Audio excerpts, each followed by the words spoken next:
Thought of the day, आज का सुविचार महात्मा गांधी द्वारा कही हुई एक कोटेशन है, country can never be developed without the contribution of other half. किसी भी देश को बिना वुमन के कंट्रीब्यूशन के डेवलप्ड कंट्री नहीं बनाया जा सकता, विकसित नहीं किया जा सकता। अदर हाफ का मतलब है यहाँ पे वुमन, क्योंकि आप सबको पता है कि ज़्यादा से ज़्यादा जो कंट्रीब्यूशन है एम्प्लॉयमेंट में, रोजगार में, वो मैन का होता है। तो जब तक वुमन का कंट्रीब्यूशन नहीं रहेगा तब तक किसी भी कंट्री को डेवलप नहीं किया जा सकता। ये आप वुमन के रिगार्डिंग कोई मान लो एसए में कोई टॉपिक आता है वुमन एम्पावरमेंट से, या फिर एथिक्स में कोई क्वेश्चन आता है, या जीएस के क्वेश्चन में भी ये कोटेशन आप यूज कर सकते हो। तो स्टार्ट करते हैं आज का करंट अफेयर। डेट है आज, कितनी डेट है आज? 23 जुलाई 2021। और ये सब टॉपिक कवर करेंगे आज हम। फर्स्ट टॉपिक है अपना man portable anti tank guided missile. ये एक मिसाइल है जो अभी डेवलप की है, अभी किसने? डीआरडीओ ने। मैन पोर्टेबल का मतलब है इसे आदमी जो सोल्जर होते हैं ना, कंधे पे उठा के भी लेके जा सकते हैं और इसे कंधे पे रख के लॉन्च कर सकते हैं। देखो ये तो ये इंस्ट्रूमेंट पे कुछ रख के लॉन्च कर रहा है, ये कंधे पे रख के भी लॉन्च की जा सकती है, इसलिए मैन पोर्टेबल है। और एंटी गाइडेड, ये एंटी टैंक गाइडेड मिसाइल का क्या मतलब है? एंटी टैंक का मतलब होता है टैंक को डिस्ट्रॉय करेगी ये तो भाई साहब मिसाइल देख लिया आपने। ये थर्ड जनरेशन की मिसाइल है, एंटी टैंक गाइडेड मिसाइल, और इंडिजिनसली डेवलप किया है इसको डीआरडीओ ने। इंडिजिनसली का मतलब होता है जब कोई चीज़ किसी देश में खुद, अपना देश खुद बनाता है, जैसे इंडिया ने बनाई है तो इंडिजिनसली डेवलप्ड हो गई। डीआरडीओ कौन है? डीआरडीओ भाई साहब डिफेंस रिसर्च डेवलपमेंट ऑर्गेनाइजेशन है, जो 1958 में बनाई थी गवर्नमेंट ने। इसका हेडक्वार्टर न्यू दिल्ली में है। न्यू दिल्ली में क्या काम करती है ये? डिफेंस के लिए इक्विपमेंट बनाती है, जैसे मिसाइल बना दी, या फिर हेलीकॉप्टर बना दिए, लड़ाकू विमान बना दिए, फाइटर प्लेन वगैरह, ये सब कुछ बनाती है ये। तो ये भी इसने बनाई है। और ये होते हैं टैंक, ये टैंक होते हैं, ये भी मिसाइल वगैरह या बारूद भरा होता है इनमें, लड़ाई में काम आते हैं टैंक। तो ये टैंक को डिस्ट्रॉय कर सकती है मिसाइल। जो ये मिसाइल है man portable anti tank guided missile, ये एंटी टैंक इसलिए लिखा है क्योंकि टैंक को ये मार सकती है, मतलब डिस्ट्रॉय कर सकती है, इसे तहस महस कर सकती है। इसकी रेंज कितनी है, कितनी दूरी तक ये टैंक को डिस्ट्रॉय कर देगी? 2.5 किलोमीटर तक, 2.5 किलोमीटर तक की रेंज है इसकी। और ये सोल्जर कंधे पे रख के भी, अपने शोल्डर पे रख के भी इसको लॉन्च कर सकते हैं, डे और नाइट कभी भी रख सकते हैं। और इसका जो लेटरल सेंटर और ग्रेविटी ऑफसेट है वो मिनिमम है, कम से कम है। और फायर एंड फगेट के प्रिंसिपल पे काम करती है। फायर एंड फगेट का प्रिंसिपल क्या होता है? ये होता है भाई साहब, मान लो एक बार क्या है मिसाइल छोड़ दी तो फिर भूल जाओ, फायर करके बाद भूल जाओ, ये जहां भी इसका टारगेट है ना, टारगेट को ढूंढ के मारेगी। जैसे मान लो इस टैंक पे निशाना बनाया, इस टैंक पे निशाना बनाया और यहाँ आसपास ये ही टैंक है, तो यहाँ छोड़ दिए, मान लो टैंक आगे चला गया थोड़ा, तो उसमें क्या है, मिसाइल में भी सेंसर लगे होते हैं। और जो ये होते हैं टैंक वगैरह, इनसे भी रेडिएशन निकल रही होती है ना, हीट निकल रही होती है। जैसे आप बैठो, आपकी बॉडी से भी तो हीट निकल रही है, तो ऐसे उसमें जो मिसाइल जो लॉन्च किया उस मिसाइल में भी सेंसर लगे होते हैं, वो हीट को सेंस कर लेती है और जिधर ये टैंक रहेगा ना उसको वहीं जाके फोड़ देगी, वहीं जाके डिस्ट्रॉय कर देगी। तो ये होता है फायर एंड फगेट, एक बार दाग दो मिसाइल और भूल जाओ, क्योंकि अपने टारगेट को खुद ढूंढ के मारेगी ये। नेक्स्ट टॉपिक है WHO GMP COPP certification for Ayurvedic product. ये एक सर्टिफिकेशन है, प्रमाण पत्र, किस लिए? जैसे किसी कंपनी ने दवाई बनाई है, उसे बेचने के लिए WHO से ये सर्टिफिकेशन लेना पड़ता है किसी और कंट्री में बेचने के लिए। तो एक कंपनी है जिसका नाम है Indian medicine pharmaceuticals corporation limited. Pharmaceutical का मतलब होता है कि दवाई बनाना, मेडिसिन बनाने वाली कंपनी है एक, जिसने WHO से सर्टिफिकेशन की डिमांड रखी है, ताकि जब अपने 18 आयुर्वेदिक प्रोडक्ट जो हैं इस कंपनी के, उन्हें बेच सके, सेल कर सके। ये जो GMP है, GMP का मतलब है गुड मैन्युफैक्चरिंग प्रैक्टिस, यानी कि ये गुड मैन्युफैक्चरिंग प्रैक्टिस का सर्टिफिकेट देता है WHO, कि उसने मैन्युफैक्चर करने के लिए, किसी प्रोडक्ट को मैन्युफैक्चर करने के लिए, बनाने के लिए गुड प्रैक्टिसेस अडॉप्ट की हैं। इसका मतलब ये होता है जब किसी को सर्टिफिकेट मिलता है। जो WHO का GMP सर्टिफिकेट है ये मैंडेटरी होता है अगर ग्लोबल मार्केट में फार्मास्यूटिकल कंपनी कोई सेल कर रही है मेडिसन, तो उसके लिए ये मैंडेटरी होता है सर्टिफिकेट, कि उसे लेना ही है। मैंडेटरी का मतलब है कंपलसरी, कंपलसरी, अनिवार्य, कंपलसरी या अनिवार्य। ये जो सर्टिफिकेशन है फार्मास्यूटिकल प्रोडक्ट का, CPP या COPP, ये जो सर्टिफिकेशन है ये WHO रिकमेंड करता है और ये 3 साल के लिए वैलिड होता है। जब दे देता है ये 3 साल के लिए वैलिड होता है, और 3 साल के बाद फिर कंपनी इसे रिन्यू करवाती है। जैसे आपके पास लाइसेंस होगा भाई साहब, ड्राइविंग लाइसेंस होता है, उसकी एक लिमिट होती है 10 साल, 5 साल या 15 साल। जैसे पासपोर्ट बनवाते हो आप, पासपोर्ट, उसकी 5 साल की जैसे लिमिट होती है, 5 साल के बाद फिर रिन्यू करवाना पड़ता है, दोबारा से अप्लाई करो और फिर उसकी डेट एक्सटेंड होगी, वरना उसकी वैलिडिटी खत्म हो जाती है। ऐसे इस सर्टिफिकेट की 3 साल की वैलिडिटी होगी। नेक्स्ट टॉपिक है अपना न्यू जनरेशन आकाश मिसाइल। ये भी न्यू जनरेशन की आकाश मिसाइल बनाई है, ऑलरेडी आकाश मिसाइल है, ये न्यू जनरेशन की आकाश मिसाइल का ही लेटेस्ट वर्जन है, लेटेस्ट इसका एडिशन है। ये है आकाश मिसाइल। ये surface to air missile system है। सरफेस टू एयर का क्या मतलब होता है? देखो, अर्थ सरफेस से ये एयर में मार करेगी। जैसे एयर में कैसे कोई फाइटर प्लेन उड़ रहा है, मान लो किसी दुश्मन देश ने फाइटर प्लेन छोड़ा, तो इसको एयर में ही तहस महस कर देगी, डिस्ट्रॉय कर देगी मिसाइल। सरफेस से, अर्थ सरफेस से दागी जाएगी, छोड़ी जाएगी, और एयर में जो एयरक्राफ्ट वगैरह, हेलीकॉप्टर वगैरह घूम रहा है या ड्रोन घूम रहा है, उसको मार देगी ये। तो ये surface to air missile system है, और इसकी रेंज कितनी है? 60 किलोमीटर की। 60 किलोमीटर दूर तक किसी को भी ये डिस्ट्रॉय कर सकती है। और इसकी स्पीड क्या है, कितनी स्पीड में उड़ती है? मैक 2.5। मैक 2.5 का मतलब होता है, जब 1 मैक से ज़्यादा होता है तो इसका मतलब है कि साउंड की स्पीड से ज़्यादा है। साउंड की स्पीड से 2.5 गुना ज़्यादा है, 2.5 टाइम्स ज़्यादा है साउंड की स्पीड से। और साउंड किस स्पीड में चलती है? जैसे आपकी आवाज़ निकालोगे मुंह से भाई साहब, ये आदमी है, इसने आवाज़ निकाली, ये जिसकी आवाज़ जा रही है, जो साउंड कितनी स्पीड में जा रही है? जैसे मान लो यहाँ पे, मान लो आधे किलोमीटर पे, हाफ किलोमीटर पे एक आदमी खड़ा है यहाँ पे दूसरा, तो ये जिस आवाज़ निकाली, तो ये कितनी, जो स्पीड है इसकी, कितनी स्पीड से, कितनी गति से ट्रैवल करती है इसकी आवाज़, इस आदमी के पास कितनी देर में पहुंच जाएगी? देखो भाई साहब, ये स्पीड होती है जो साउंड की, वो लगभग 332 मीटर पर सेकंड, अराउंड लगभग 332 मीटर पर सेकंड, यानी कि 1 सेकंड में 332 मीटर चल लेती है। यानी कि अगर ये आधा सेकंड, मतलब ये आधा किलोमीटर पे खड़ा है, तो लगभग 1.5 सेकंड में इसके पास आवाज़ पहुंच जाएगी। समझ रहे हो? तो इससे भी 2.5 गुना ज़्यादा स्पीड में ये चलती है, जो आकाश मिसाइल है। और ये किसने डेवलप की है? डीआरडीओ ने डेवलप की है ये। डीआरडीओ के बारे में ऊपर हम पढ़ चुके हैं फर्स्ट टॉपिक में। नेक्स्ट है अपना कमान अमन सेतु। कमान अमन सेतु ये है, देख लो, ये क्या है? जो इंडिया और पाकिस्तान का बॉर्डर है एलओसी के पास, वहाँ पे बना हुआ है ये ब्रिज। सेतु का मतलब इंग्लिश में होता है ब्रिज। ये किसानगंज, मतलब किसान गंगा एक रिवर है, किसान गंगा, उसके आसपास बना हुआ है ये ब्रिज। यहाँ पे पाकिस्तान और इंडिया से जो जाती हैं, ट्रेडिंग होती है, मतलब यहाँ से आके, अभी क्या है, यहाँ से जा सकते हैं, लेकिन अभी ये बंद है। और यहाँ पे मीटिंग हुई थी, इंडिया और पाकिस्तान आर्मी की रिसेंट मीटिंग हुई थी यहाँ पे, फ्लैग मीटिंग, और आपस में दोनों ने मिठाइयाँ खिलाई, एक्सचेंज की। ये उरी डिस्ट्रिक्ट है ना, जो यहाँ पे कश्मीर में, नॉर्थ कश्मीर में, जहाँ पे एक अटैक हुआ था, आतंकवादी अटैक, उरी डिस्ट्रिक्ट में। तो उरी जो डिस्ट्रिक्ट नहीं है, एक प्लेस है नॉर्थ कश्मीर में, तो वहाँ पे ये सिचुएटेड है, लोकेटेड है कमान अमन सेतु। ये है आपका कश्मीर अपना, ये कश्मीर है। और कश्मीर के देखो ये पास है, ये एलओसी है, जो आपको रेड रेड दिखाई दे रही है, ये एलओसी है, लाइन ऑफ कंट्रोल। मतलब यहाँ पे जो ये है, इतना हिस्सा, ये वैसे पूरा कश्मीर ये है भाई साहब, ये वाला ये है, और ये वाला कश्मीर है। पेन चेंज कर लेते हैं ना यार, दूसरा ले लेते हैं। ये वाला देखो, ये लाइन दिखाई दे रही है आपको, ये वाला कश्मीर है, ये जम्मू कश्मीर है। अब ये वाला तो यहाँ से लद्दाख बना दिया है, और ये जम्मू कश्मीर का पार्ट है, और ये उरी है, देखो बिल्कुल एलओसी के बॉर्डर पे है। और जो ये वाला पार्ट है पूरा, ये वाला, ये पाकिस्तान ने कब्जा कर रखा है इस पे, इसे बोलते हैं PoK, Pakistan occupied Kashmir, Pakistan occupied Kashmir बोलते हैं इसे, पीओके। और जो ये पार्ट है, ये पाकिस्तान ने कब्जा कर लिया था, लेकिन बाद में चाइना को दे दिया।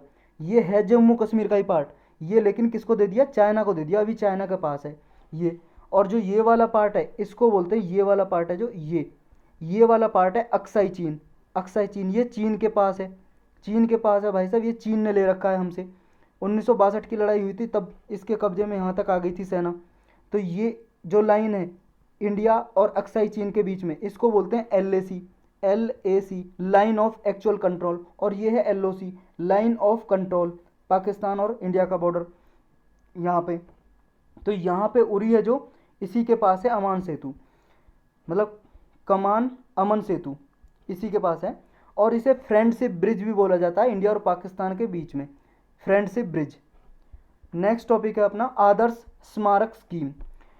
ये अभी न्यूज में है रिसेंटली स्कीम। इसमें क्या है, बहुत सारे मोनूमेंट्स वगैरह हैं जो आइडेंटिफाई किए जाते हैं और उन्हें डेवलप किया जाता है ताकि वहाँ पे टूरिस्ट आएँ देखने के लिए, पर्यटक आएँ। अभी न्यूज में इसलिए है क्योंकि आंध्र प्रदेश ने 2 मोनूमेंट्स हैं, मोनूमेंट्स को बोलते हैं विरासत वगैरह, कोई धरोहर है, कोई मान लो बिल्डिंग बनी हुई है पुरानी, कोई महल बना हुआ है, जैसे ताजमहल है, ताजमहल भी एक मोनूमेंट्स है, रेड फोर्ट है, लाल किला, वो भी एक मोनूमेंट्स हो गया। तो इसी तरह से आंध्र प्रदेश में 2 मोनूमेंट्स हैं, नागार्जुन कोंडा ये बुद्धिस्ट रिमेन्स हैं, सलीहुंडम जगह का नाम है आंध्र प्रदेश में, वहाँ पे कुछ बुद्धिस्ट रिमेन्स हैं, मतलब बुद्धिस्ट के कुछ ये हैं वहाँ पे, बुद्धिस्ट वगैरह रिलीजन के कुछ रिमेन्स बचे हुए हैं जहाँ पे बुद्धिस्ट मोंक वगैरह रहते थे। नागार्जुन कोंडा नाम है इनका, तो इनको, और दूसरा है वीरभद्र टेम्पल है लेपाक्षी का, लेपाक्षी जगह का नाम है आंध्र प्रदेश में, वीरभद्र टेम्पल। तो इनको आदर्श स्मारक डिक्लेयर कर दिया है आंध्र प्रदेश ने, इंक्लूड कर दिया, आइडेंटिफाई कर दिया आदर्श स्मारक हिंदी में बोलते हैं मोनूमेंट्स को ही, स्मारक। तो ये देखो, ये है आपका नागार्जुन कोंडा, बुद्धिस्ट रिमेन्स है कुछ इस तरह के, इनको क्या है डिक्लेयर कर दिया अभी आदर्श स्मारक। और ये है लेपाक्षी में टेम्पल है जो ये वाला टेम्पल, वीरभद्र टेम्पल, ये वीरभद्र टेम्पल है लेपाक्षी में, इनको स्मारक डिक्लेयर कर दिया है। तो ये आदर्श स्मारक स्कीम क्या है, 2014 में इसको लॉन्च किया गया था ताकि जो भी ऐसे धरोहर हैं, कोई मान लो जैसे ताजमहल है या रेड फोर्ट है, ऐसी जगह पे विजिटर के लिए एमिनिटीज़ प्रोवाइड करना है। जो भी लोग टूरिस्ट हैं, घूमने जाते हैं, उनके लिए एमिनिटीज़ का मतलब है फैसिलिटी, सुविधाएं, पीने के पानी की सुविधा हो, वहाँ पे साफ़ सफाई हो, वहाँ पे और कोई मान लो खाने पीने की सुविधा हो आसपास, तो ये सब सुविधा होनी चाहिए वहाँ पे ताकि लोग घूमने आएँ। और सबसे ख़ास तौर पे इस आदर्श स्मारक स्कीम की ख़ास तौर बात यह है कि स्पेशली जो फिजिकली हैंडीकैप्ड या फिजिकली चैलेंज पीपल हैं, जो मतलब जिनके हाथ पैर खराब है, चल नहीं सकते, उनके लिए फैसिलिटी प्रोवाइड करना। जैसे मान लो वहाँ पे व्हील चेयर हो, जो चल नहीं सकते व्हील चेयर हो, या फिर जैसे कहीं सीढ़ी चढ़ना तो चलने वाली सीढ़ी हो, जो मूविंग स्टेयर होती है ना मेट्रो वगैरह पे, या फिर रेलवे स्टेशन पे, एयरपोर्ट पर देखी होंगी आपने। तो ये ऐसे कुछ फैसिलिटी प्रोवाइड करना है फिजिकली चैलेंज या हैंडीकैप्ड पीपल के लिए। और इम्प्लीमेंट कौन करता है इस आदर्श स्कीम को, मिनिस्ट्री ऑफ कल्चर, जो हमारा सांस्कृतिक मंत्रालय है वो इसको इम्प्लीमेंट करता है। सिविक एमिनिटीज़ प्रोवाइड की जाती हैं इसमें। और इसमें आर्कोलॉजिकल सर्वे ऑफ इंडिया अब तक 100 मोनूमेंट्स आइडेंटिफाई कर चुका है। आर्कोलॉजिकल सर्वे ऑफ इंडिया क्या है, ये भाई साहब जो पुरानी चीज़ें होती है ना, पुरानी चीज़ें, उनको सर्वे करता रहता है। कुछ भी पुरानी चीज़ें हुई आपकी, कोई बुक वगैरह उसको संभाल के रखता है, कोई मोनूमेंट्स है उसके सर्वे करता है। ये कब बनाया था, ये इंडिपेंडेंस से पहले बना हुआ है आर्कोलॉजिकल सर्वे ऑफ इंडिया। ये 1861 में बनाया था एलेक्जेंडर कनिंगम थे, और इसके फर्स्ट डायरेक्टर जनरल भी एलेक्जेंडर कनिंगम थे। और इसका हेडक्वार्टर क्या है, इसका हेडक्वार्टर भी न्यू दिल्ली में है, न्यू दिल्ली में। तो इसने अभी 100 मोनूमेंट्स ये अब तक ये आइडेंटिफाई कर चुका है एज ए आदर्श स्मारक, ताकि उनका अपग्रेडेशन करा जाए, वहाँ पे फैसिलिटी प्रोवाइड किए जाएँ।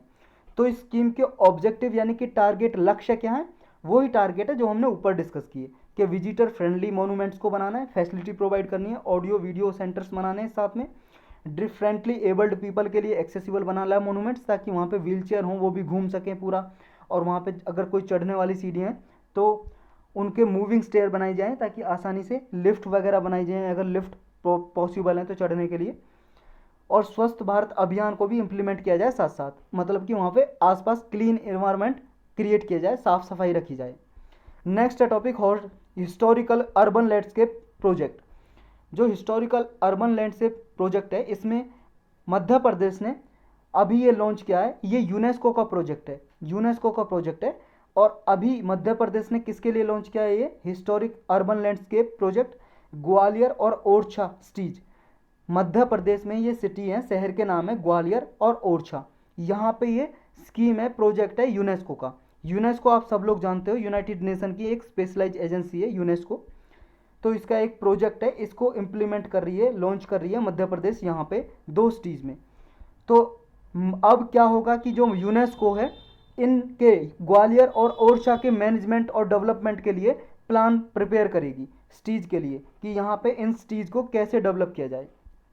इसमें जब यूनेस्को डेवलप करती है तो सारे एस्पेक्ट देखती है, जैसे history, culture, food, lifestyle, economic development, community development, ये सारे एस्पेक्ट देखती है कि इसकी सिग्निफिकेंस क्या है, कि जो सिटी है, ये सिटी को डालती है इसमें। पहले क्या है, यूनेस्को इनको डिक्लेयर कर चुकी है हिस्टोरिक अर्बन लैंडस्केप इस प्रोजेक्ट के अंदर, ग्वालियर और ओरछा को। तो मध्य प्रदेश ने अभी लॉन्च किया है इनके लिए डेवलपमेंट के लिए, तो यूनेस्को साथ देगा इन सिटीज़ को डेवलप कराने के लिए।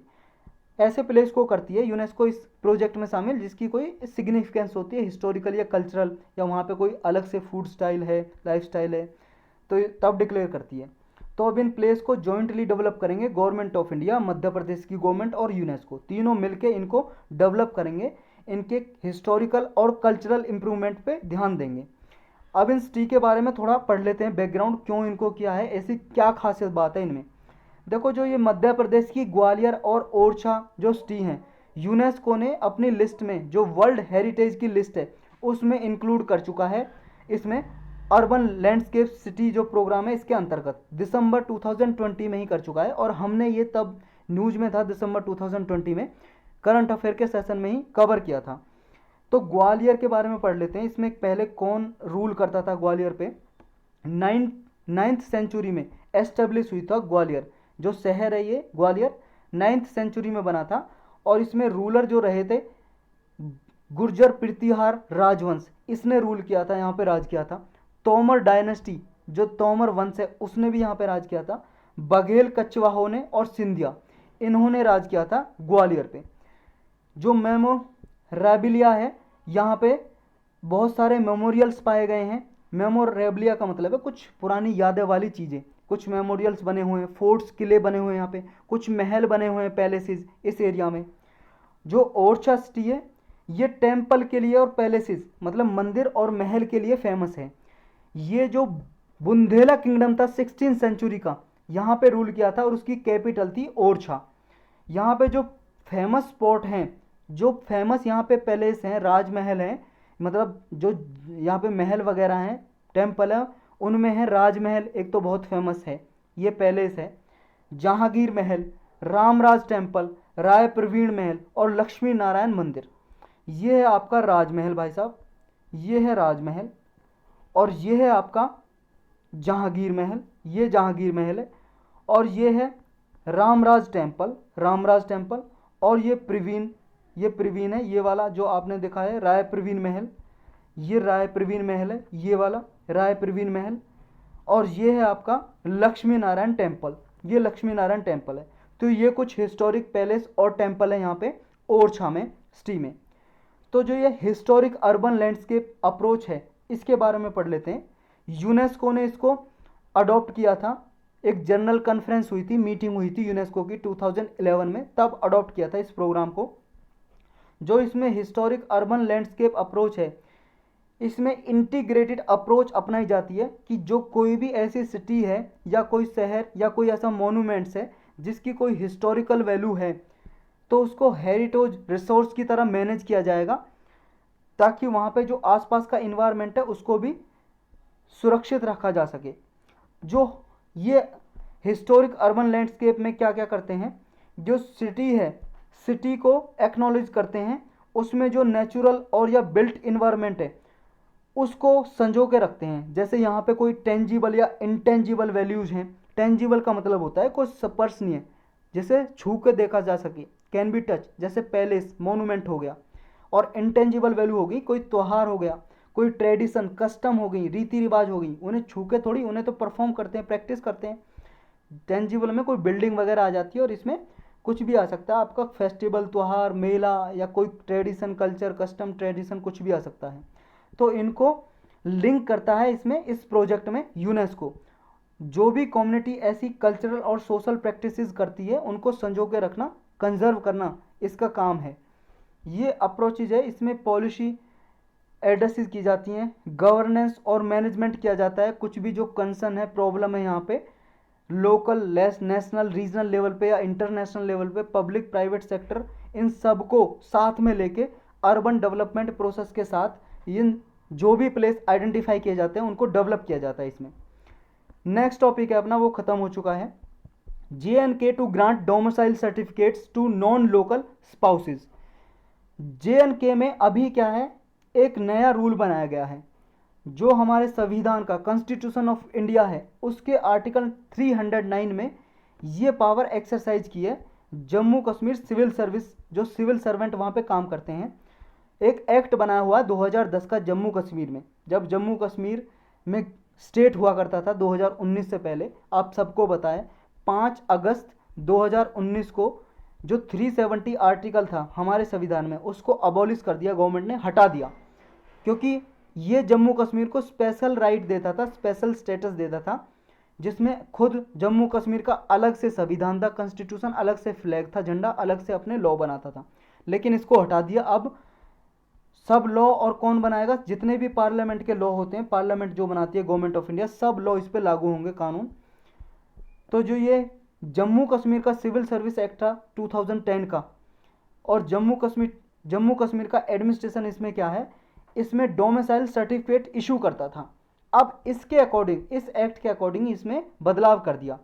इसमें कोई भी, मान लो ऐसी महिला है जिसने बाहर शादी की है किसी आदमी से, जैसे मान लो पहले ये रूल था, जो जम्मू कश्मीर की कोई औरत है, महिला है, लड़की है, गर्ल है, उसने अगर जम्मू कश्मीर से बाहर किसी आदमी से शादी करी, वो जम्मू कश्मीर का रेजिडेंट नहीं है, जम्मू कश्मीर का सिटीजन नहीं है, नागरिक नहीं है, तो उस क्या है, उस लड़की की सिटीजनशिप भी रद्द हो जाती थी, और उस आदमी ने जिसने शादी किया उसको तो मिलती नहीं थी, तो इस लड़की को भी कोई राइट नहीं मिलते थे। अब लेकिन इसमें चेंज कर दिया, जिसने लड़की ने शादी किया उसको भी डोमिसाइल का सर्टिफिकेट दिया जाएगा, जिससे भी शादी की उसने, यानी कि जो हस्बैंड है वुमन का, वो अलाउ है अब कि वो डॉक्यूमेंट्स बनवा सकता है अपने जम्मू कश्मीर के। बैकग्राउंड यही है कि 5 अगस्त 2019 में सेंट्रल गवर्नमेंट ने जम्मू कश्मीर का जो स्पेशल कॉन्स्टिट्यूशनल पोजीशन मिली हुई थी उसको रद्द कर दिया था। अब इसके जरिए जम्मू कश्मीर में कोई भी प्रॉपर्टी वगैरह खरीद सकता, पहले नहीं खरीद सकता था, जम्मू कश्मीर में कोई राइट नहीं था। जो भी लोकल वुमन अगर मैरिज करती थी आउटसाइड जम्मू कश्मीर, तो उसके पास ना तो प्रॉपर्टी खरीदने का और ना ही जम्मू कश्मीर में जॉब करने का अधिकार नहीं होता था, अगर उसने बाहर किसी से शादी कर ली। लेकिन अब उसके पास सारे अधिकार होंगे, प्रॉपर्टी खरीदने के भी और जॉब करने के भी। और डोमिसाइल सर्टिफिकेट के रूल ये हैं, 2020 में बनाए, ये मई 2020 में, और इन रूल के अकॉर्डिंग सभी एलिजिबल हैं। वहाँ पे कोई नॉन लोकल है वो भी अब प्रॉपर्टी खरीद सकता है और जॉब कर सकता है, कोई भी जॉब के लिए अप्लाई कर सकता है, हमारी कंट्री का कोई भी नागरिक किसी भी स्टेट का। और डोमिसाइल जो सर्टिफिकेट है उसके लिए भी एलिजिबल है। यहाँ पे एक मतलब कोई मान लो किसी पोस्ट पे अपॉइंटमेंट होना उसका, तो डोमिसाइल सर्टिफिकेट चाहिए होता है ना किसी भी स्टेट में। मान लो स्टेट की कुछ पर्टिकुलर जॉब होती हैं, तो वो डोमिसाइल सर्टिफिकेट बना के वहाँ पे जॉब ले सकता है। और कोई ऑफिसर जो एलिजिबल है कि डोमिसाइल सर्टिफिकेट इशू करेगा, और वो उसे अधिकार दिए गए हैं कि वो ऑफिसर डोमिसाइल सर्टिफिकेट इशू करेंगे। लेकिन अगर कोई सर्टिफिकेट इशू नहीं करता है, कोई मना करता है, रिफ्यूज करता है, तो भाई साहब उस पर 50,000 रुपये की पेनल्टी लगेगी, फाइन लगेगा, और ये फाइन उसकी सैलरी में से काटा जाएगा, रिकवर किया जाएगा। तो यही था इसमें। चलते हैं नेक्स्ट पे। नेक्स्ट है H5N1 एवियन इन्फ्लुएंजा। ये एक डिसीज है, बीमारी है। अभी इंडिया में फर्स्ट डेथ इस साल की फर्स्ट डेथ रिकॉर्ड की गई है, पहली डेथ हुई है एवियन इन्फ्लुएंजा से, H5N1। ये बर्ड फ्लू है भाई साहब, इसे बर्ड फ्लू भी बोलते हैं, एवियन इन्फ्लुएंजा भी बोलते हैं और बर्ड फ्लू भी। ये एक वायरल डिसीज है, वायरस से होती है, जैसे कोविड-19 है वो कोरोना वायरस से होती है, जैसे आपका मलेरिया है वो पैरासाइट से होता है, मलेरिया का जो बुखार होता है, या आपको टीबी हो जाए किसी को, आपको ना हो किसी को हो जाए मान लो, तो टीबी बैक्टीरिया से होता है। मोतीजीरा हो जाता है, टाइफाइड, वो बैक्टीरिया से होता है। तो अलग अलग ये रोगाणु होते हैं, प्राणी होते हैं, और ये माइक्रो ऑर्गेनिज्म जो बीमारी फैलाते हैं, ये वायरस से होता है। यूपीएससी ऐसे स्टेटमेंट में देके पूछ लेती है, जैसे मलेरिया पैरासाइट से होता है तो उसमें दे दिया फंगी से होता है, तो स्टेटमेंट गलत हो जाता है। तो इन छोटी छोटी बातों पे ध्यान देना आपको। एवियन इन्फ्लुएंजा जो ये वायरस डिसीज है, वायरस से होती है, और वायरस का नाम भी यही है, avian influenza type A virus. और ये नेचुरली वाइल्ड बर्ड्स में मिलता है, जो जंगली पक्षी होते हैं ना, जंगलों में पक्षी मिलते हैं फॉरेस्ट एरियाज में, उनमें ये वायरस मिलता है। ये वायरस जो डोमेस्टिक पोल्ट्री हैं, पोल्ट्री का मतलब होता है जो मुर्गा मुर्गी होते हैं ना, पालते हैं, हैन और कॉक, उनमें भी ये फैल सकता है, इन्फेक्ट कर सकता है, H5N1 इन्फेक्शन। और सुअर में भी, पिग में हो सकता है, बिल्ली में, कैट में भी हो सकता है, टाइगर में भी मिला है ये थाईलैंड में, जो थाईलैंड का एक जू है चिड़ियाघर। थाईलैंड तो आप जानते हो ना, थाईलैंड कहाँ पे है, ये अपना वर्ल्ड मैप है, ये हिंदुस्तान है अपना, इधर म्यांमार और इधर ये थाईलैंड दिखाई दे रहा है आपको, ये वाला थाईलैंड, ये थाईलैंड है। थाईलैंड में इसके केस मिले थे, कहाँ पे, टाइगर में हुआ था ये, थाईलैंड में, टाइगर मतलब थाईलैंड में एक जू है चिड़ियाघर, वहाँ पे टाइगर में देखा गया था ये वायरस। इसके सिम्टम क्या होते हैं, सिम्टम होते हैं माइल्ड से लेके सीवियर इन्फ्लुएंजा लाइक इलनेस, बीमारी होती है इसमें, मतलब फीवर भी हो सकता है, बुखार, हेडेक हो सकता है, और बॉडी पेन हो सकता है, ऐसे उसमें कुछ मतलब सिम्टम होते हैं, लक्षण होते हैं जब ये बीमारी हो जाती है। क्लासिफिकेशन कैसे करते हैं इसको, avian influenza type A virus को प्रोटीन के हिसाब से करते हैं। इसमें दो टाइप के प्रोटीन होते हैं, HA होता है एक तो हीमोग्लूटिनाइन, और एक न्यूरामाइनिडेस, ये होते हैं। और जो H5N1 है ना, H5, ये H5N1 जो वायरस है, ये वाला जिसे हम पढ़ रहे हैं, ये H वाला, ये 5 नंबर का प्रोटीन है, 5 प्रोटीन है, और न्यूरोमिनिडेस मतलब 1 प्रोटीन है N के, ये H और N यहीं से लिया इन प्रोटीन के नाम से। H का मतलब है हीमाग्लूटेनाइन और N का मतलब है न्यूरामिनिडेस, ये दो प्रोटीन के नाम याद रखने हैं आपको। ये 18HA सब टाइप होते हैं प्रोटीन के टाइप, और 11NA के सब टाइप होते हैं, मतलब इन्हीं के सब टाइप होते हैं, कैटेगरी में बटे होते हैं प्रोटीन के। कुछ और भी ऐसे प्रोटीन होते हैं जो पॉसिबल होता है, जिनको कॉम्बिनेशन मतलब इसी टाइप की बीमारी, एक तो H5N1 इन्फ्लुएंजा टाइप वायरस है, एक H7N2 टाइप का वायरस है, H9N6, H17N10, ये किस पे डिपेंड करते हैं, प्रोटीन पे, ये H प्रोटीन और 9N प्रोटीन पे। ये फैलता कैसे है, स्प्रेड कैसे होता है, ये फैलता है ह्यूमन में भी फैल सकता है, ये रेयर चांस होते हैं, लेकिन हाँ फैल सकता है। अगर यूपीएससी पूछे कि can not be infect human, क्योंकि फैल सकता है, अभी मृत्यु हुई है भाई साहब इंडिया में, फैल सकता है ह्यूमन में भी। ये एवियन और स्वाइन इन्फ्लुएंजा ह्यूमन को इन्फेक्ट कर सकता है, और इसकी जो मोर्टेलिटी रेट होता है, मतलब डेथ रेट, एक बार हो जाए तो मृत्यु दर 60% होती है, मतलब अगर 100 ये लोगों को हुआ है तो उनमें से 60 लोग मर जाते हैं, या 100 किसी बर्ड को हुआ उनमें से 60 बर्ड मर जाएंगे। मोस्ट कॉमन रूट क्या है ट्रांसमिशन का, डायरेक्ट कॉन्टैक्ट। अगर मान लो किसी बर्ड को, उसके डायरेक्ट कॉन्टैक्ट में कोई इंसान आया है तो उसको फैल सकता है, या कोई एक बर्ड से दूसरे बर्ड में फैल सकता है। ये पोल्ट्री, जैसे पोल्ट्री कोई मान लो मुर्गी मुर्गा पालते हैं और उनमें वायरस फैल गया, उनके डायरेक्ट कॉन्टैक्ट में रहते हैं आसपास, तो फैल सकता है। या फिर ऐसे भी फैल सकता है इनडायरेक्ट कॉन्टैक्ट में है, मान लो जैसे कोरोना वायरस है, कोरोना वायरस यहाँ पे पड़ा हुआ है, आपका हाथ रख गया, आपने हाथ नाक पे डाला, मुंह पे डाला, तो वायरस चला जाएगा आपके अंदर। इसी तरह से ये भी जा सकता है किसी ज़मीन पे, अगर मान लो एयर में भी है ये वायरस, वहाँ आप उसके कॉन्टैक्ट में आए तो ये वायरस फैल सकता है।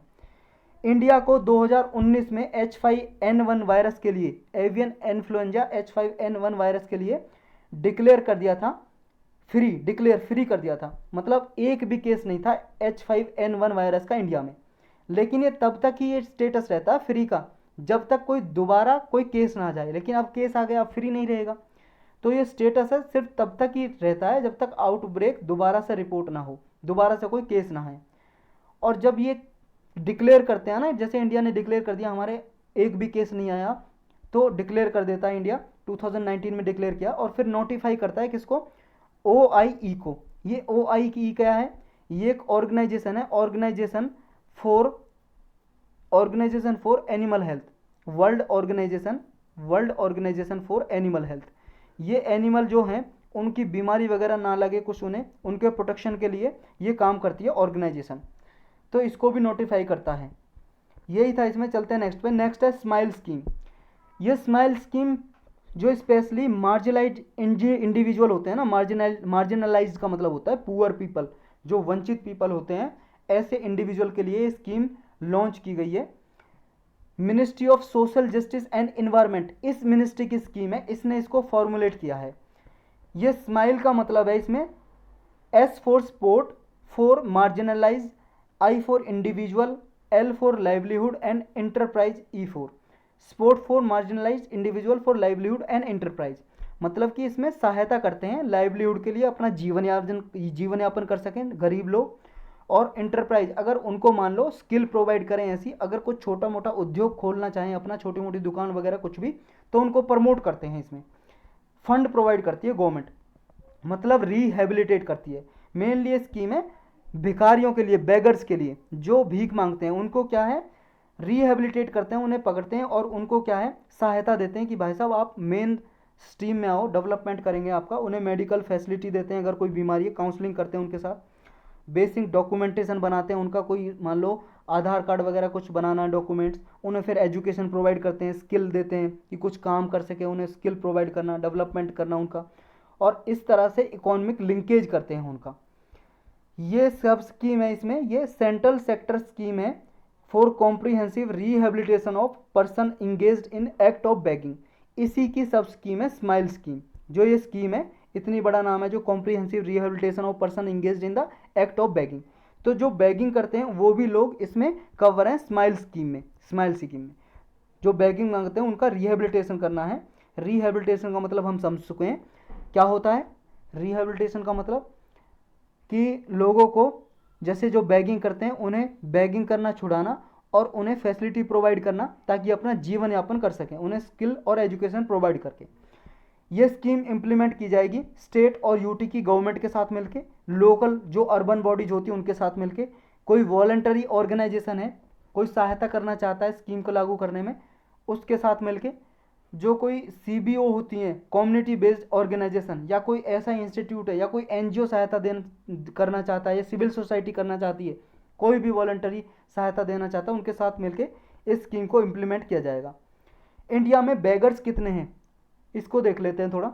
इंडिया में जो भिखारी हैं उनकी जनसंख्या, जो सेंसस हुई थी हमारी जनसंख्या की काउंटिंग होती है हर 10 साल में, 2011 में हुई थी, उसके हिसाब से टोटल नंबर जो बेगर हैं 4,13,670 हैं, जिनमें से 2,21,673 मेल्स हैं और 1,91,997 फीमेल्स हैं। देखो ये मोटा मोटा याद कर लो कि लगभग 2.25 लाख कितने हैं मेल हैं और लगभग 2 लाख के लगभग फीमेल्स हैं, और इनमें 4.25 लाख के लगभग कौन है टोटल है नंबर।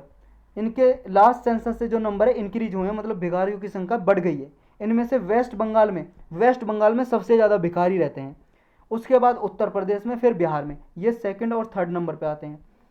लक्षद्वीप में सबसे कम रहते हैं भाई साहब, 2 वैग्रेंट है, वैग्रेंट बोलते हैं घुमक्कड़, जो घूमते रहते हैं लोग इधर उधर। तो 2011 की सेंसस के हिसाब से सिर्फ 2 लोग थे लक्षद्वीप में। लक्षद्वीप आप सब जानते हो हमारा हिंदुस्तान है ये, और यहाँ जो यूनियन टेरिटरी है ये है लक्षद्वीप। और इसमें जो यूनियन टेरिटरीज हैं, जो हमारी केंद्र शासित प्रदेश है, उनमें सबसे ज़्यादा भिखारी न्यू दिल्ली में, दिल्ली में 2,187, और उसके बाद चंडीगढ़ में 121 भिखारी हैं। नॉर्थ ईस्ट में सबसे ज़्यादा, नॉर्थ ईस्ट के जो स्टेट है हमारे, नॉर्थ ईस्ट आप सब जानते हो किसको बोलते हैं, इसी मैप को ले लेते हैं, ये मैप है हमारा और ये नॉर्थ ईस्ट का इलाका है। ये नॉर्थ ईस्ट के जो स्टेट हैं उनमें असम में सबसे ज़्यादा भिखारी हैं, 22,116 भिखारी, और सबसे कम वहाँ पे मिजोरम में है 53 बेगर्स। तो ये डेटा बस इतना मोटा मोटा याद रख लेना कि कितने भिखारी हमारे देश में हैं, लगभग 4,13,000 के लगभग। चलते हैं नेक्स्ट पे। नेक्स्ट है स्टैंड अप इंडिया स्कीम। इसको सेंट्रल गवर्नमेंट ने एक्सटेंड कर दिया है, मतलब इसका जो टाइम पीरियड था वो बढ़ा दिया है, 2025 तक ये स्कीम योजना चलेगी, अब बढ़ा दिया इसका टाइम पीरियड। जो इसकी परफॉर्मेंस के लिए गवर्नमेंट ने कितने पैसे अलोकेट किए हैं, 26,204 करोड़, जिनमें से 1,16,266 बेनिफिशियरी को फ़ायदा मिला है। मतलब इतने लोगों को फ़ायदा दे चुकी है स्कीम लास्ट 5 ईयर में, पिछले 5 सालों में इतने लोगों को फ़ायदा हुआ है, जिनमें से इतने लोगों में से लगभग 93,000 के लगभग, इससे भी ज़्यादा वुमन एंटरप्रेन्योर्स को फ़ायदा हुआ है। मतलब जो महिला उद्योगपति हैं, ऐसी महिलाएं जो फैक्ट्री, छोटी मोटी फैक्ट्री, स्मॉल उद्योग वगैरह उन्होंने लगाए हैं, उनको फ़ायदा हुआ है। तो इस स्कीम में क्या करते हैं, 2016 में ये स्कीम लागू की गई थी, लॉन्च की गई थी स्टैंड अप इंडिया स्कीम। इसमें था कि जो इकोनॉमिक एम्पावरमेंट करना था, जॉब क्रिएशन करनी थी ग्रास रूट लेवल पे, जो गरीब लोग हैं उनको इसमें इंटरप्रेन्योरशिप उनमें प्रमोट करनी थी। जैसे मान लो गरीब लोग है कोई, उसको लोन दे के, उसमें मान लो कोई एजुकेटेड पीपल है लेकिन उसके पास पैसे नहीं है, या पुअर पीपल है बिल्कुल उसके पास पैसे नहीं है लेकिन उसके पास स्किल्स है, उसके पास इतना दिमाग है भाई साहब, वो कोई भी उद्योग चला सकता है, इतनी कैपेबिलिटी है, स्किल्स है उसमें, तो उसको लोन देना, इसमें लोन देते हैं इसमें, और उनको ताकि वो उद्योग खोल सके, कोई अपना इंडस्ट्री सेटअप कर सकें, ताकि वहाँ पर लोगों को रोजगार भी मिले आसपास। तो ये इंटरप्रेन्योरशिप को प्रमोट करना था इसमें ग्रास रूट लेवल पे। और इसमें जो ये सिडबी और नाबार्ड के ऑफिस हैं उनको स्टैंड अप कनेक्ट सेंटर की तरह डेजिग्नेट किया है। मतलब ये ऐसे सेंटर हैं जो बताएंगे इंटरप्रेन्योरशिप कैसे, आपको क्या क्या करना है, कैसे आप खोलोगे, क्या कहाँ से सहायता लोगे। जो ये सिडबी और नाबार्ड क्या है, सिडबी की फुल फॉर्म है small industries development bank of India. ये बैंक कैसा है, क्या आप जैसे डायरेक्टली जाओगे सिडबी नाबार्ड के पास लोन ले सकते हो? देखो भाई साहब, इंडिविजुअल कोई लोन नहीं ले सकता। ये क्या काम करते हैं, जो माइक्रो फाइनेंस इंस्टीट्यूशन होते हैं, बीच में छोटे छोटे बैंक जो होते हैं ना, जैसे कोऑपरेटिव्स बैंक हो गए, तो इनको जैसे रूरल ग्रामीण बैंक होते हैं ना, ग्रामीण रूरल बैंक होते हैं छोटे लेवल पे, जैसे रीजनल रूरल बैंक हो गए, उनको ये क्या है, पैसा देते हैं, उनको पैसा देते हैं, फंड देते हैं, और वो आगे पीपल्स को देते हैं। तो डायरेक्टली लोग इनसे पैसा नहीं ले सकते लोन्स, ये बीच में जो बिचौले बैंक होते हैं, माइक्रो फाइनेंस इंस्टीट्यूशन बोल सकते हैं, या रूरल बैंक, ग्रामीण बैंक वगैरह होते हैं, कोऑपरेटिव बैंक, उनको पैसा देते हैं और ये सहायता करते हैं। जो सिडबी है ये किसके लिए पैसा देता है, ये पैसा देता है इसलिए ताकि जो उद्योग सेटअप करना चाहता है, स्मॉल इंडस्ट्रीज, क्योंकि इसके नाम में ही है small industries develop bank of India, मतलब जो छोटे उद्योग खोलना चाहता है, कंपनी खोलना चाहता है, उसको लोन दे बस, जो ये पैसा दे। ये पैसा देगा बैंक को, बैंक किसको देगा, जो स्मॉल इंडस्ट्रीज खोलना चाहता है। ये बैंक कब सेटअप हुआ था, ये हुआ था भाई साहब 1990 में, 1990 में। और इसका हेडक्वार्टर कहाँ पे है, लखनऊ में हेडक्वार्टर। लखनऊ आप सब जानते हो कहाँ पे, यूपी में, उत्तर प्रदेश में। और इसकी जो भागीदारी है, मतलब शेयर होल्डिंग है, किस किस के पास है, इसका मालिक देखो, एक तो सबसे ज़्यादा शेयर होल्डिंग है स्टेट बैंक ऑफ इंडिया के पास, लगभग 16% है। और उसके बाद गवर्नमेंट ऑफ इंडिया है, अपनी सरकार, सेंट्रल गवर्नमेंट, उसके पास 15% है। उसके बाद आता है भाई साहब LIC, life insurance corporation limited, जो कंपनी इंश्योरेंस करती है, जो बीमा करती है, उसके पास लगभग 14%। उसके बाद और आते हैं छोटे मोटे और भी, उनके पास है लगभग, ये समझ लो कि सारी की सारी ये क्या है, गवर्नमेंट ओन्ड नहीं है, मतलब सारी की सारी हिस्सेदारी सरकार के पास नहीं है, सेंट्रल गवर्नमेंट के पास। और जो नाबार्ड है, नाबार्ड ये पूरी पूरी होल्ड, मतलब इसकी सारी share holding government of India के पास है। 100% ओन्ड किसका है, गवर्नमेंट मालिक है बस इसका। और किसके अंडर काम करते हैं ये, मिनिस्ट्री ऑफ फाइनेंस, जो मिनिस्ट्री ऑफ फाइनेंस है, वित्त मंत्रालय, उसके जुरिस्डिक्शन के अंडर काम करते हैं दोनों, सिडबी भी और नाबार्ड भी। किसके अंडर काम करते हैं, मिनिस्ट्री ऑफ फाइनेंस का जुरिस्डिक्शन चलता है इनके ऊपर। और नाबार्ड की फुल फॉर्म क्या है, national bank for agriculture and rural development. Rural का मतलब होता है ग्रामीण एरिया को, मतलब कृषि और ग्रामीण क्षेत्र का विकास करने के लिए बैंक बनाया था। कब, 1982 में। और इसका हेडक्वार्टर कहाँ पे, मुंबई में। ये भी किसको बैंक, किसको लोन देता है, जो माइक्रो फाइनेंस इंस्टीट्यूट होते हैं, या रीजनल रूरल बैंक, या ग्रामीण बैंक जो होते हैं, उनको देता है ये लोन। और फिर वो आगे लोन देते हैं लोगों को, या किसानों को लोन देना तो इस तरह से काम करते हैं। तो ये भी एज ए कनेक्ट सेंटर काम करेंगे इस स्कीम के लिए, जिसे हम पढ़ रहे हैं स्टैंड अप इंडिया स्कीम। इसमें जो लोन्स है, जो कर्ज दिया जाता है लोगों को, वो ग्रीन फील्ड प्रोजेक्ट है, केवल और केवल ओनली ग्रीन फील्ड प्रोजेक्ट के लिए दिया जाता है। ये ग्रीन फील्ड का मतलब क्या है, ग्रीन फील्ड प्रोजेक्ट उसको बोलते हैं जो अभी नई इंडस्ट्री सेटअप करना चाहता है, नया कोई फैक्ट्री खोलना चाहता है, स्मॉल इंडस्ट्रीज, उसके लिए। और एक होता है ब्राउन फील्ड इंडस्ट्रीज। ये ऐसी होती हैं जो ऑलरेडी फैक्ट्री सेटअप है और उसके लिए, उसको रिपेयर करने के लिए, उसको प्रोग्रेस करने के लिए, आगे प्रमोट करने के लिए लोन ले रहा है कोई, पहले से पहले फैक्ट्री सेटअप कर रखी है, उसके लिए ले रहा है कि आगे उसको प्रमोट करे, तो उसे बोलते हैं ब्राउन फील्ड सेक्टर या ब्राउन फील्ड प्रोजेक्ट के लिए लोन लेना। तो इसमें जो स्टैंड अप इंडिया में जो लोन मिलेगा, only for green field project के लिए मिलेगा, जो नए सेटअप करना चाहता है स्मॉल इंडस्ट्रीज।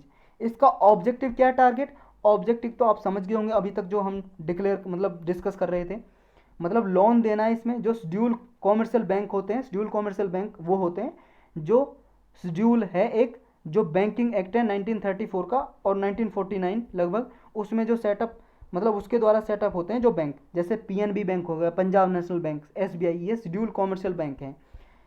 ये लोन देते हैं 10 लाख से लेके 1 करोड़ तक। मतलब इसमें ये कंपलसरी है कि कम से कम एटलीस्ट का मतलब है कम से कम एक एससी या एसटी कैटेगरी के आदमी को लोन देगा कोई भी शेड्यूल कॉमर्शियल बैंक।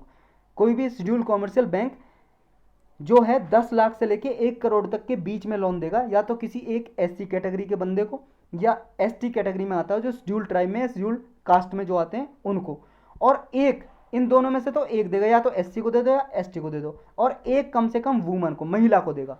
यानी कि दो आदमी को कम से कम 10 लाख से लेके 1 करोड़ तक के बीच में लोन देगा, ताकि वो ग्रीन फील्ड इंटरप्राइजेस सेटअप कर सकें। तो यही था, और आज के टॉपिक भी इतने ही थे। अब हम क्वेश्चन करेंगे इस पे बेस्ड। फर्स्ट क्वेश्चन है, आप ये बताओ कौन सी स्टेटमेंट करेक्ट है, इनमें से करेक्ट स्टेटमेंट बतानी है। पहली कह रही है जो इंडिया है हमारा, भारत, हिंदुस्तान, जो यूनाइटेड नेशन की रिफ्यूजी कन्वेंशन है, एक टीटीएस एग्रीमेंट है 1951 का, इंडिया इसका सिग्नेटरी नहीं है, इंडिया ने इस पर साइन नहीं किए हुए। दूसरी स्टेटमेंट कह रही है जो universal declaration of human right है, ये पर्सन कोई है व्यक्ति, उसके राइट को रिकग्नाइज करता है। जैसे कोई मान लो असाइलम लेना चाहता है, असाइलम का मतलब है कोई मान लो शेल्टर लेना चाहता है, जैसे शरण लेना चाहता है कि भाई साहब कोई दूसरी कंट्री से, यहाँ दूसरी कंट्री में मान लो पाकिस्तान से, या आप मान लो म्यांमार से हिंदुस्तान में कोई लोग आ गए, तो ये उनके राइट को हिंदुस्तान में प्रोटेक्ट करता है universal declaration of human right, कि सारे जो मानव अधिकार हैं उनको बचाया जाए, चाहे किसी भी देश के नागरिक हों। ऐसा नहीं है दूसरे देश में आ गए तो उन पर अत्याचार किया जाए, टॉर्चर किया जाए। नेक्स्ट कह रहा है इंडिया में जो सेंट्रल और स्टेट गवर्नमेंट दोनों रिफ्यूजी का स्टेटस किसी भी फॉरेनर को, फॉरेनर का मतलब कोई विदेशी आदमी आया बाहर देश से, उसको रिफ्यूजी का स्टेटस दे सकते हैं। रिफ्यूजी का मतलब शरणार्थी, बाहर देश से जो आते हैं। तो सेंट्रल गवर्नमेंट और स्टेट गवर्नमेंट दोनों दे सकती है क्या रिफ्यूजी का स्टेटस उस फॉरेनर को, आदमी को। आपको बताना करेक्ट कौन सा है। 2 ओनली, 1 2, 1 2 3, 1 3। देखो भाई साहब तीसरा बिल्कुल गलत है, क्योंकि स्टेट गवर्नमेंट के पास पावर नहीं होती कोई फॉरेनर को स्टेटस देने का रिफ्यूजी का, सिर्फ सेंट्रल गवर्नमेंट के पास पावर होती है। इसलिए बी करेक्ट आंसर हो जाएगा 1 और 2, बाकी के दो हमने समझ लिए। नेक्स्ट आपको बताना है लाइटनिंग, जो बिजली कड़कती है, बिजली गिरती है आसमान में, इसके लिए भाई साहब कम से कम 29-30 मिनट का लेक्चर बनाया मैंने, उसको देख लेना, कोई भी डाउट आपको नहीं रहेगा। और पूरे यूट्यूब पे ऐसा लेक्चर मिल जाए ना, मुझे लिंक भेज देना, एक बार उस चैनल का नाम बता देना, उस टीचर का नाम बता देना कमेंट सेक्शन में, मैं सारे बच्चों को बता दूंगा कि आप वो चैनल जाके देखो और इस चैनल को बिल्कुल मत देखो। अगर इससे बेटर कोई मिल जाए तो पूरा ठीक है, मिल जाए तो देखना आप ढूंढ के।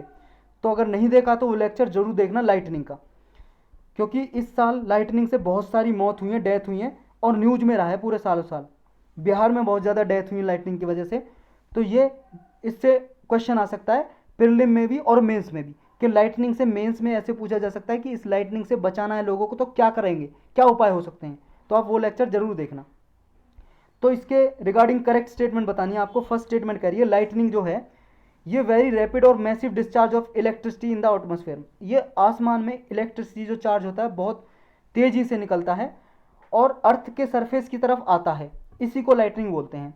नेक्स्ट कह रहा है ये जनरेट होता है जो क्लाउड होते हैं, ऐसे बादल होते हैं जिसमें मॉइस्चर होता है, उनमें जनरेट होता है ये चार्ज जो होता है, इलेक्ट्रिसिटी जनरेट होती है। और ऐसे क्लाउड जो अर्थ सरफेस से जिनका बेस 10 किलोमीटर तक ऊंचा है, जिनका बेस की बात हो रही है, जो 10 किलोमीटर ऊंचा है अर्थ सरफेस से, तो उनमें ये चार्ज लगभग होता है। आपको बताना है ये लाइटनिंग के बारे में स्टेटमेंट करेक्ट कौन सी है। 1 ओनली, 2 ओनली, दोनों सही है, दोनों गलत। देखो भाई साहब दूसरा बिल्कुल गलत है, क्योंकि इसमें कह रहा है क्लाउड का बेस 10 to 12 किलोमीटर है अर्थ के बेस से। भाई साहब बेस ही है, जैसे मान लो ये क्लाउड बना हुआ है, ये क्लाउड बना हुआ है और ये अर्थ सरफेस है, ये बेस की बात कर रहा है। बेस तो 1 से 2 किलोमीटर ऊंचा रहता है, ये टॉप रहता है 10 से 12 किलोमीटर ऊंचा, मतलब इतना ऊंचा ये वर्टिकल क्लाउड होता है। लगभग उनमें लाइटनिंग होने के ज़्यादा चांसेस होते हैं, बिजली कड़कने के, पड़ने के, थंडरस्टॉर्म होने के। तो ये इसलिए गलत हो जाता है क्योंकि ये कह रहा बेस कह रहा है, बल्कि टॉप होता है 10 to 12 किलोमीटर ऊंचा, इसका टॉप है, बेस नहीं है, तो इसलिए गलत हो जाता है दूसरा, यानी कि ए करेक्ट आंसर है हमारा। नेक्स्ट स्टेटमेंट बोल रही है कोल बेड मीथेन एक गैस की तरह ही होता है, गैस ही होता है। मीथेन CH4 आपने देखा होगा। कोल बेड, कोल के साथ कोयले के पास मिलती है, कोल बेड मीथेन। आपको बताना है करेक्ट कौन सी है इसके regarding statement. Coal bed methane क्या है? Unconventional form of natural gas है। नेचुरल गैस CH4 को ही बोलते हैं, मीथेन को ही, तो उसी की फॉर्म है। जो कोल डिपॉजिट होते हैं, जो कोयला जहाँ पे मिलता है उसी के पास मिलता है ये। एक तो मैंने बता ही दिया पहले ही आपको, ये स्टेटमेंट तो करेक्ट ही है बिल्कुल। अब सेकंड और थर्ड में बताना है कौन सा करेक्ट है। सेकंड कह रही कि जो कोल बेड मीथेन है ये फर्टिलाइजर और नेचुरल गैस, जो कंप्रेस्ड नेचुरल गैस है CNG, उनमें भी उनकी तरह भी यूज हो सकता है, उनको बनाने के लिए भी। नेक्स्ट कह रहा है कि इंडिया कोल बेड मीथेन जितने भी रिजर्व हैं पूरे वर्ल्ड में 5th नंबर पे है इंडिया, 5th नंबर पे। आपको बताना है करेक्ट कौन सा है, 1 ओनली, 1 2 1 3 या all of the above. D answer correct है भाई साहब, all of the above correct है। नेक्स्ट आपको बताना गवर्नमेंट बोरोइंग के रिगार्डिंग, जो गवर्नमेंट सरकार उधार लेती है ना दूसरे लोगों से या मार्केट से, ये इसके रिगार्डिंग करेक्ट स्टेटमेंट बतानी है। पहली स्टेटमेंट कह रही है कि गवर्नमेंट जो बोरोइंग है वो कैपिटल रिसिप्ट और रेवेन्यू रिसिप्ट में आती हैं, बजट डॉक्यूमेंट में। जो गवर्नमेंट बोरो करती है ये गवर्नमेंट सिक्योरिटीज इशू करती है, जैसे गवर्नमेंट सिक्योरिटी एक कागज़ पे पेपर पे लिखा होता है गवर्नमेंट सिक्योरिटी, ट्रेजरी बिल, ये इशू करती है। ये गवर्नमेंट सिक्योरिटी और ट्रेजरी बिल क्या है बहुत बार समझाया, आप इकोनॉमिक के लेक्चर में जाके देखो। एक्सटर्नल बेंचमार्क लैंडिंग रेट पे एक लेक्चर बना हुआ है और एक इन्फ्लेशन पे बना हुआ है, इन दोनों में अच्छे से समझाया, वो जरूर देखना क्योंकि ये न्यूज में रहे हैं टॉपिक और बहुत इंपॉर्टेंट है, और इस तरह के क्वेश्चन यूपीएससी पूछता ही रहता है। थर्ड बताना है आपको, जो गवर्नमेंट का फिजिकल डेफिसिट है उसमें सबसे ज़्यादा जो है लगभग इंटरेस्ट जो होता है, इंटरेस्ट ऑब्लिगेशन गवर्नमेंट का, ये आता है सबसे ज़्यादा। जैसे गवर्नमेंट ने लोन लिया उस पर ब्याज भी तो देगा गवर्नमेंट, तो ये ज़्यादा कंट्रीब्यूशन फिजिकल डेफिसिट में होता है गवर्नमेंट के। आपको बताना है करेक्ट कौन सा है, 2 ओनली, 1 2 2 3 या ऑल ऑफ दी अबव। देखो पहला बिल्कुल गलत है, क्यों? क्योंकि जो बोरोइंग है ना, उधार लेते हैं, वो रिवेन्यू रिसिप्ट में नहीं आता, रिवेन्यू में आते हैं टैक्स वगैरह, टैक्स से जो कमाई होती है गवर्नमेंट को वो आते हैं। कैपिटल रिसिप्ट में बोरोइंग आती है, तो कैपिटल रिसिप्ट में आता है, सिर्फ रेवेन्यू रिसिप्ट में नहीं आता, इसलिए गलत हो जाता। बाकी तो बिल्कुल सही है, यानी कि सी आंसर हो जाएगा 2 और 3। नेक्स्ट आपको बताना फिक्स्ड कैपिटल फॉर्मेशन के एग्जाम्पल क्या क्या हैं। फिक्स्ड कैपिटल कौन सी होती है ये बताना है। ऑफिस में, किसी भी ऑफिस में, कोई कंपनी है उसके ऑफिस में जो इक्विपमेंट होते हैं जैसे कंप्यूटर, ये फिक्स्ड कैपिटल में आता है क्या? एनर्जी इंफ्रास्ट्रक्चर, जैसे बिजली के कोई इंफ्रास्ट्रक्चर है वो फिक्स्ड कैपिटल में आते हैं क्या? Accumulation of foreign exchange reserve, मान लो कोई विदेशी पैसा रखा है, फॉरेन करेंसी रखी है, ये फिक्स्ड कैपिटल में आता है क्या?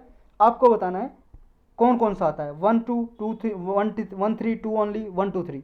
देखो भाई साहब तीसरा नहीं आता, क्योंकि फॉरेन एक्सचेंज रिजर्व आप ही बताओ ये फिक्स्ड कैसे हो जाएगा? ये तो दिन पे हर घंटे पे बदलता रहता है। आज डॉलर किसके पास है, फिर किसी के पास है, क्या मनी सालों साल रहती है क्या किसी के पास?